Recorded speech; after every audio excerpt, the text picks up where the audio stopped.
The show is very important to the State Diamond Trader, specifically on the State Diamond Trader's mandate.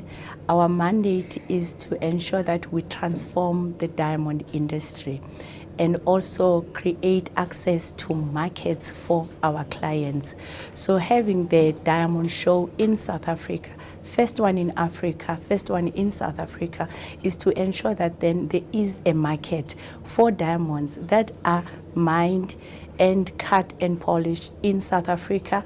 And we also have opened up to other African countries that have shown interest in this show. So the most important and critical why we aligned it with the Africa Mining Show, we said already there's a brand that is out there and the world will be coming to South Africa.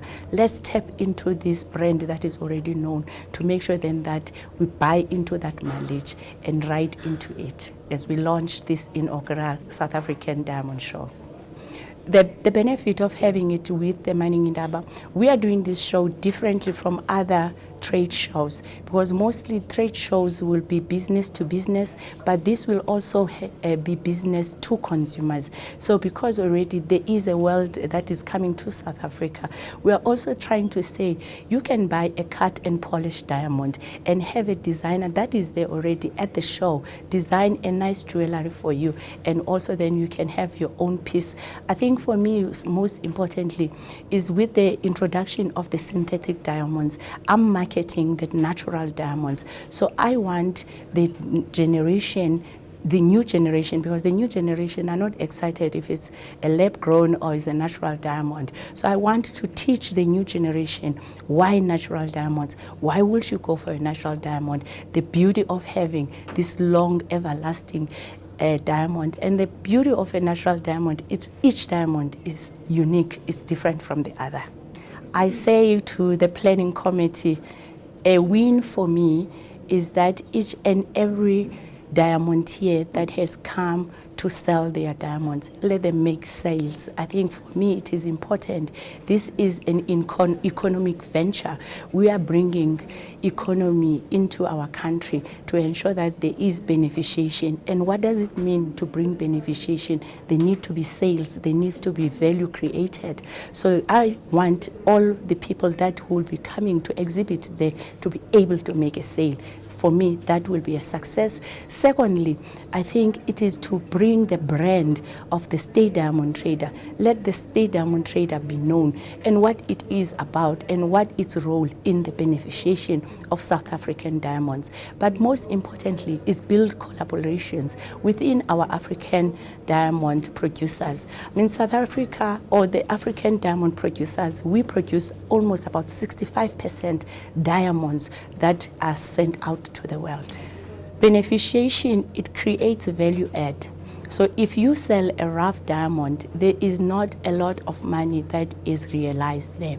But if then we beneficiate our diamonds, we cut and we polish them, then there is a creation of jobs. There is also value add then in terms of the price that you are able to sell your cut and polished diamonds. And you can also go down the value chain where then we can also manufacture jewelry in South Africa so that we don't just sell a rough diamond that goes and be manufactured somewhere and come as an expensive jewelry. But let's have that whole value chain here in South Africa. And I think it is important for Africa, because they are the biggest producers, to have intra-Africa trade, have a working relationship, because some countries are having skills, some countries their minerals are being depleted, some countries they are new in this space. I think it is important that Africa unites. It's also in terms of how best we work together in ensuring that we promote beneficiation of our diamonds. In South Africa, we can't do this without the mining companies, because that is actually our raw material. So it is important that the mining houses, they don't just see this as an extra added requirement from the government, but they look at how do we build economies, how do we ensure that there's legacies, how do we ensure that the communities where they operate, because you can train your youth, you can train your women, in a space of cutting and polishing, jewelry manufacturing, and that is building skills within the countries that they operate. So they must just don't look at it as this is an extra effort or extra requirement for them to operate, but look at what does it mean in the countries that they operate? What does it mean for the future of those countries? What does it mean for those communities where they operate?